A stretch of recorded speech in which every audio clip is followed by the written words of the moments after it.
नमस्कार,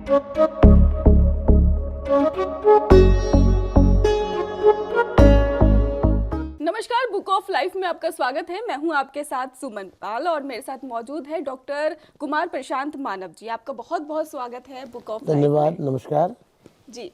सबसे पहले मैं आपसे पूछना चाहूंगी, पीएम मोदी हमारे देश के लिए आखिर क्यों जरूरी है? वाह, आपका जो प्रश्न है ये इतना महत्वपूर्ण है कि हर जो भारतवासी है उसको ये जानना चाहिए कि वीर नरेंद्र दामोदर दास मोदी की हमारे देश के लिए क्या महत्ता है, वो हमारे देश के लिए कितने इम्पोर्टेंट है, उन्होंने अपने हमारे देश के लिए क्या क्या किया है।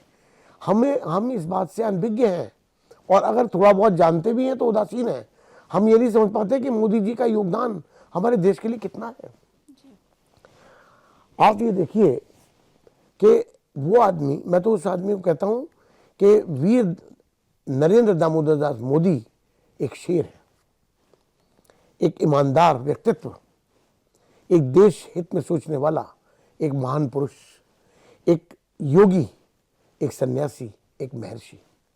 ये मैं उसको उपाधि देना चाहता हूँ वीर नारायण, क्योंकि मोदी जी का जो भी केवल एक उद्देश्य है अपने जीवन का, वो देश के लिए है, देश की जनता के लिए है। जब से उन्होंने प्रधानमंत्री, जब वो 3 साल वो रहे चीफ मिनिस्टर गुजरात के, लगातार 3 साल मुख्यमंत्री रहे, गुजरात को उन्होंने कहां से कहां पहुंचा दिया। जब उन्होंने शपथ ली और जब वो डिस्चार्ज हुए अपने सीएम पद से, जमीन आसमान का अंतर हो गया गुजरात में। तो वहीं से पूत के पांव पालने में दिखाई दे गए थे कि ये इंसान देश के लिए, समाज के लिए कितना उपयोगी है और सब कुछ करने जा रहा। उसको जब वो प्रधानमंत्री बने तो जिस तरह उन्होंने एक प्रांत के बारे में सोचा, अब उनका स्तर और बड़ा हो गया, तो उन्होंने इसी तरह देश के बारे में सोचा और देश की जनता के बारे में सोचा। उन्होंने स्टडी किया कि हमारे देश में क्या कमी है, इनको कैसे दूर किया जाए जो हमारा देश उन्नति के शिखर पर हो। हमारी जनता जनार्दन जो आज पिस रही है वो किसी ना किसी तरह से आगे बढ़े और हमारे देश का नाम जो विश्व में कहीं भी नहीं आता वो ऊपर पहुंचे। और बड़े हर्ष का विषय है कि वो अपने इस उद्देश्य में सफल हुए। आज जो भी भारतवर्ष का नाम आप विश्व में देखेंगे वो मोदी जी की वजह से है। पहले कभी ऐसा नहीं हुआ। आप ये देखिए कि अगर कोई यूनाइटेड नेशंस की कोई मीटिंग होती है, कुछ भी होती है, तो बड़े बड़े प्रेसिडेंट्स, रशिया के प्रेसिडेंट पुतिन उसे उनके मोदी जी के साथ आते हैं और उनके हाथ मिला के उनके गले मिलते हैं। मोदी जी की इतनी इंपॉर्टेंस है, हर आदमी उनको जानता है बाय नेम। प्रधानमंत्री तो अलग बात है, एक किसी का पद होना अलग बात है और उसको उसके नाम के साथ जाना जाना एक अलग बात है जी। वो तो खाली प्रधानमंत्री नहीं है, वो वीर नरेंद्र दामोदर दास मोदी। मैं हमेशा उनके नाम के आगे वीर लगाता हूं। पुतिन, अमेरिका के प्रेसिडेंट बाइडेन अपने एक उसमें जो यूनाइटेड नेशन मीटिंग थी, बाइडेन अपनी कुर्सी से उठ के आते हैं और मोदी जी के पास आके उनसे हाथ मिलाते हैं खड़े होकर। कितना बड़ा सम्मान है। एक मैंने देखा था एक उसमें न्यूज में कि किसी कोई कंट्री है, मेरा नाम याद नहीं आ रहा, उनके प्रेसिडेंट जब वो एयरपोर्ट पर उससे उतरे अपने विमान से तो उन्होंने उनके चरण स्पर्श किए। उस देश के जो देश का प्रेसिडेंट है वो उनके चरण स्पर्श कर रहा है मोदी जी के। तो आप देखो क्या उनका ऑरा है और क्या उन्होंने भारतवर्ष का नाम रोशन किया है। बिल्कुल। तो एक बात है उस आदमी में यार, वो बात क्या आती है कि और लोग उन तक पहुंच तो पाते नहीं। जो स्तर मोदी जी का है वहां कोई पहुंच नहीं पाता।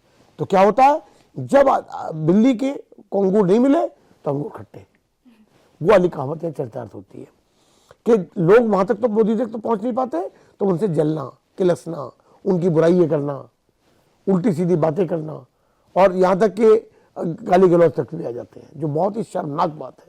अरे यार, जो प्रधानमंत्री जिसको आपने सबने मिलकर चुना है, जो हमारा इतना ऑनरेबल है, इतना रेस्पेक्टेड है, इतना आदरणीय है, सम्माननीय है, आप उसके प्रति इस तरह की बातें करते हो, तो ये उसका चरित्र नहीं दिखाया जा रहा।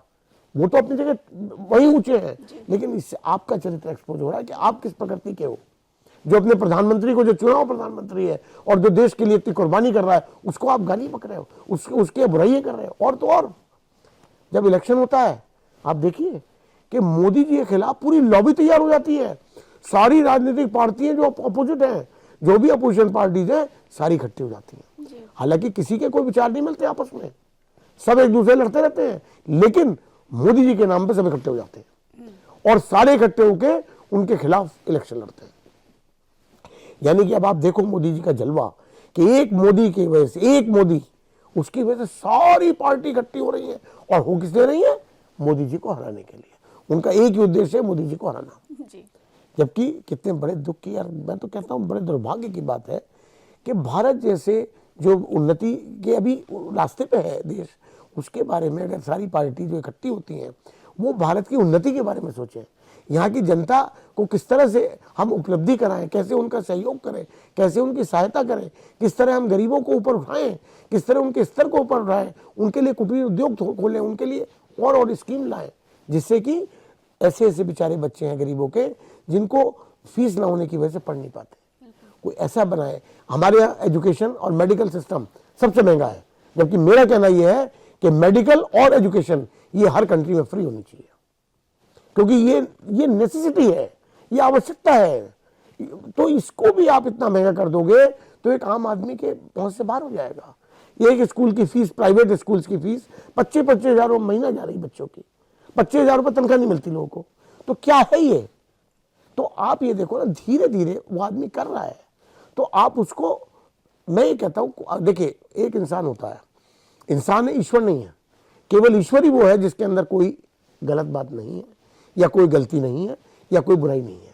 इंसान में कुछ ना कुछ कमी जरूर होती है, लेकिन देखा यह जाता है कि जिसमें बहुत थोड़ी कमी होती है और बहुत ज्यादा अच्छाई होती है तो वो इंसान अच्छा कहलाता है, और जिसके अंदर बहुत थोड़ी सी अच्छाई होती है और बहुत सारी कमी और बुराई होती है वो इंसान बुरा कहलाता है। ये ऐसा कोई इंसान नहीं बना कि जिसके अंदर बुराई ना हो और अच्छाई ना हो।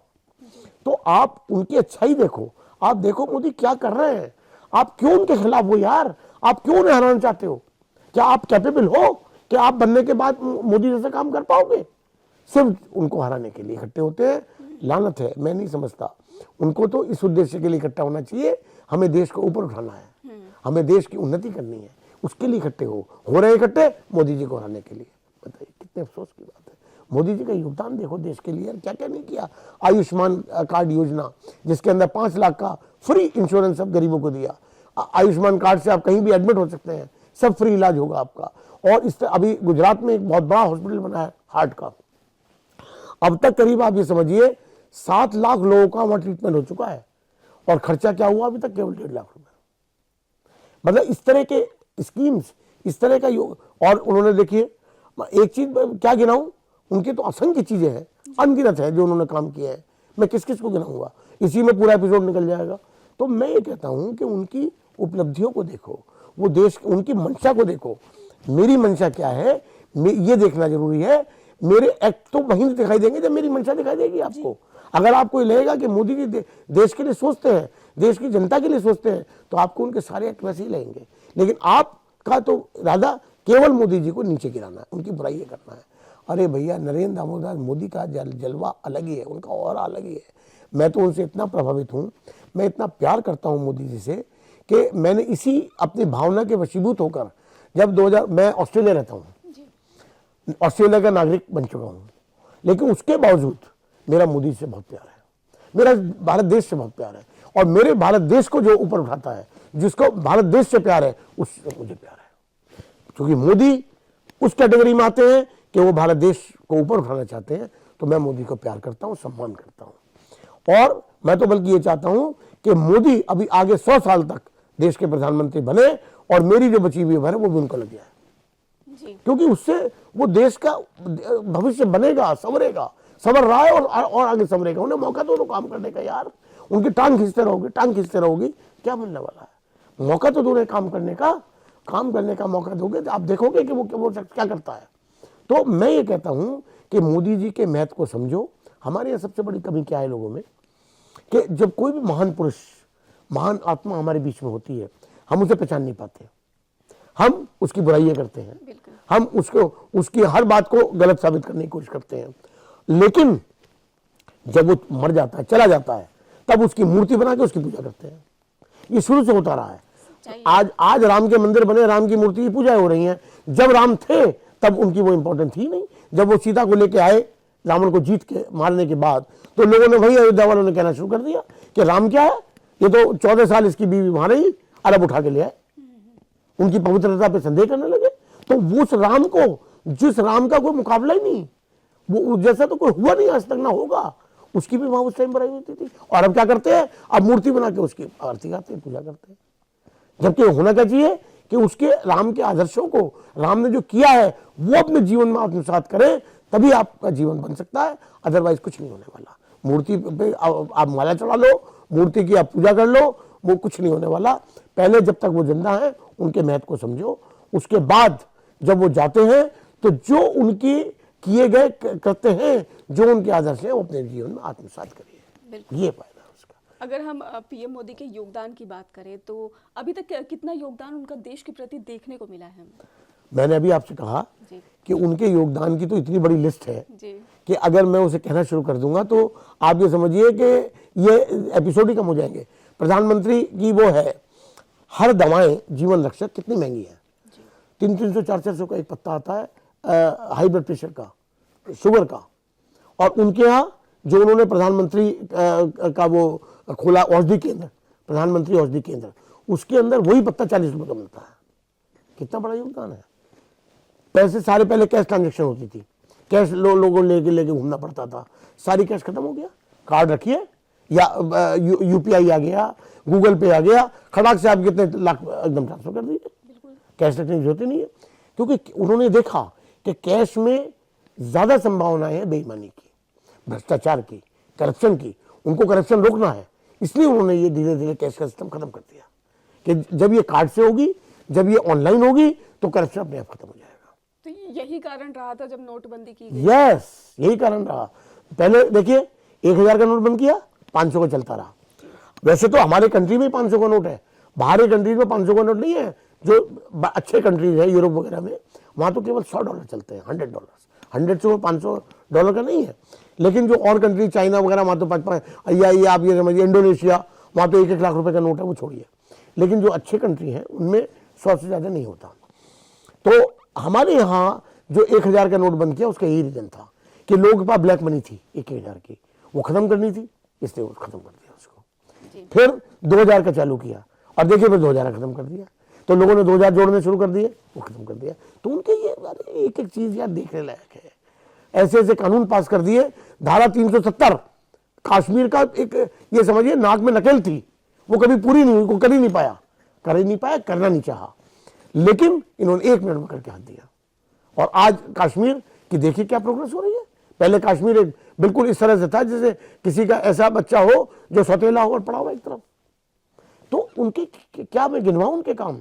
आयुष्मान कार्ड योजना मैंने आपको बताई, और उसके अलावा ऐसी अनगिनत है, अनगिनत। अभी एक नई आई है इनकम टैक्स में।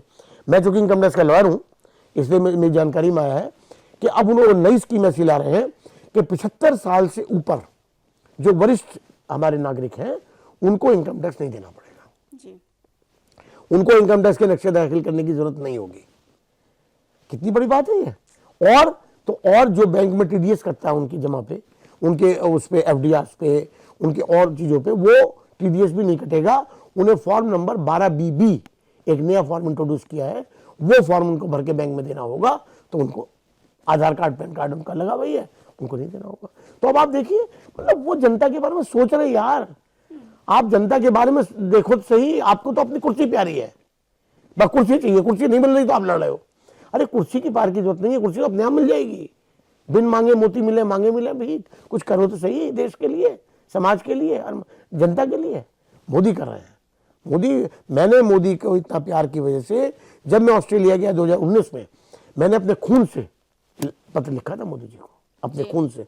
और वो मेरी किताब बुक ऑफ लाइफ में पब्लिश है। और वो मैं पहले तो मैंने बाई पोस्ट भेजा, फिर मैं प्रधानमंत्री कार्यालय में खुद पर्सनली देके आया। उसके कॉपी पे प्रधानमंत्री कार्यालय की मोहर है, 26 अप्रैल 2019 की। डेट भी बता देता हूँ। मैंने 6 अप्रैल 2019 को लिखा पहले मैंने बाई पोस्ट भेजा, फिर मैं खुद 26 अप्रैल को देके आया। जी। उसके बाद 14 अगस्त को मैं ऑस्ट्रेलिया गया, फिर मैं 4 साल बाद आया, नहीं आ पाया कोविड की वजह से। तो फिर मैं 26 जुलाई को, अच्छा मैंने उसमें एक बात लिखी थी मोस्ट इंपॉर्टेंट, सारे जो फैक्ट आपको बता रहा हूँ सब लिखे उसमें मैंने। 10 पेज का मैं लेटर उसके साथ इंक्लोज किया था ब्लड का लेटर लेना आसान बात नहीं है, ब्लड निकालते ही सूख जाता है। ब्लड का जो लेटर लिखा गया उसकी वीडियो उन्होंने बना ली, लाल पैथ में मैंने ब्लड का लिखा था, तो बराबर निडल डले ही खून निकलता रहा जब तक वो लेटर लिखा नहीं गया। ऐसे नहीं लिखा था, आप एक उसमें बर्तन में कर दोगे सूख जाएगा एकदम निकलते ही। तो ब्लड से लेटर आसान नहीं। और फिर क्यों कोई लिखेगा? वो लिखेगा जिसको देश से प्यार है, वो लिखेगा जिस इंसान के लिए वो लिख रहा है उसके लिए इतना बड़ा सम्मान है कि वो उसके योगदान को भुला नहीं पा रहा, और वो भावावेश में आके अपने ब्लड से लेटर लिख रहा है। और दूसरा मैंने उसमें लिखा था कि दुनिया की कोई ताकत आपको इलेक्शन होने थे मई 19 में आपको हरा नहीं सकती, आप दोबारा प्रधानमंत्री बनेंगे और ज्यादा बहुमत से बनेंगे, और वही हुआ। यही कारण है कि देश के लिए प्रधानमंत्री बहुत ज्यादा जरूरी है। बहुत जी। इम्पोर्टेंट। तो ये थे हमारे साथ डॉक्टर प्रशांत जी, जो बता रहे थे कि आखिरकार पीएम मोदी हमारे देश के लिए क्यों जरूरी है। धन्यवाद। नमस्कार।